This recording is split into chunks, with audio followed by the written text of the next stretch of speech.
You need to start to cheer for, support, and validate yourself, period. I realize now that I'm high-fiving myself that I have spent the first 40 years of my life either criticizing my reflection or ignoring it. How sad is that? It's incredibly heartbreaking and yet extremely familiar to me. Yeah. And I think a lot of women. Yeah. And believe it or not, a lot of men. There's a lot of men that don't want to look themselves in the eye in a mirror and be with themselves because they're so focused on the things that they haven't achieved or the things that they failed at. And so they're ignoring themselves. They're not being with themselves. And so first things first, when you take a moment in the morning to just stand in front of the mirror and be with yourself, and then you raise your hand in a gesture that you have always associated with celebration, support, belief, and empowerment with other people, there's a number of things that happen that can be proven by research. First things first, this is research out of Harvard. It's recent. They've shown in studies that simply taking a minute in the morning to get intentional about who you're going to be today and how you're going to show up changes your productivity. It changes your level of confidence. It changes how impactful you are as a leader at work and in life. So this moment in the mirror is not to be diminished. This is a moment for you to be able to take a moment and intentionally align yourself with who you're going to be. Second piece of research is from a field of study called neurobics. It basically means when you marry a physical action with something, a thought that's unexpected, you accelerate the development of new neural pathways. And there's famous studies that have proven that if you brush with like your non-dominant hand while you're thinking something, it sticks in your mind because you have to focus. Well, the same is true when you raise your hand and high-five your own reflection. You see, you've been doing this for your entire lifetime. So there's already subconscious programming here, Lisa.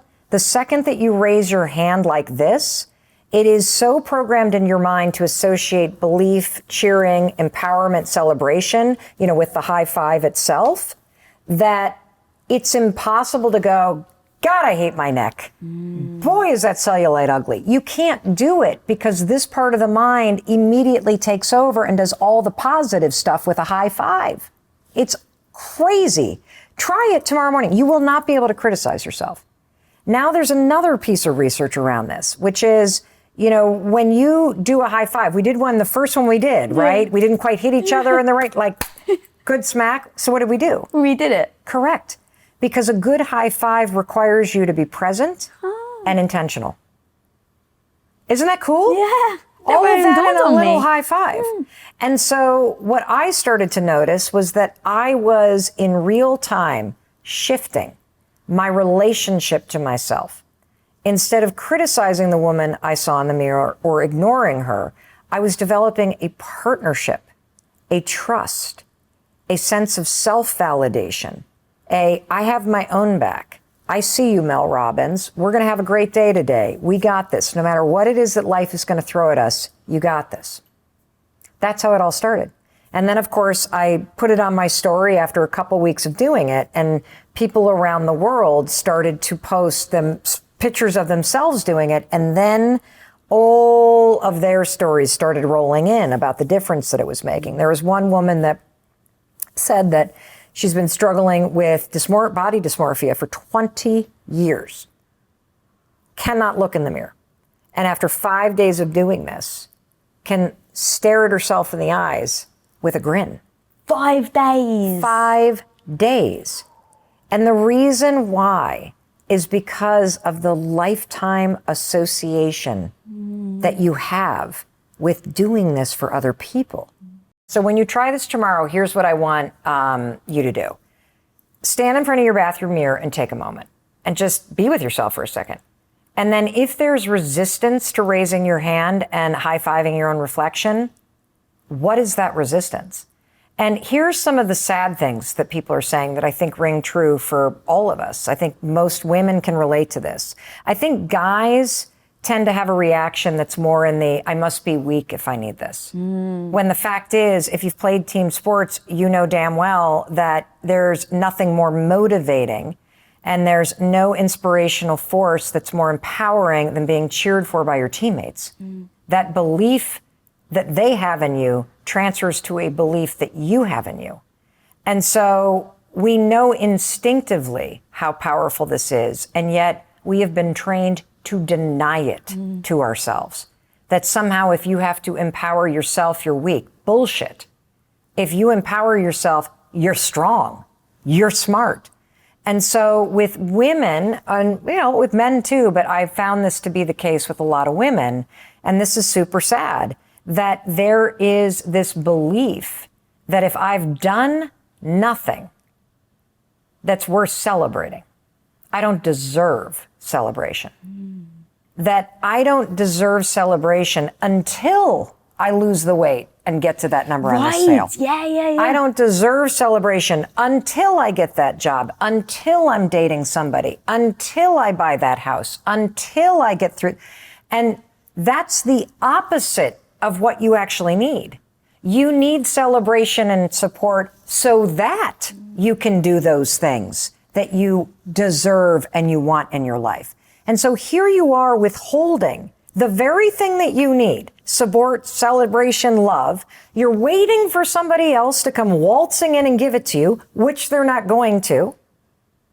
And the secret to life is learning how to give yourself the support, the celebration, the validation that you as a human being need. So that's one thing that women feel.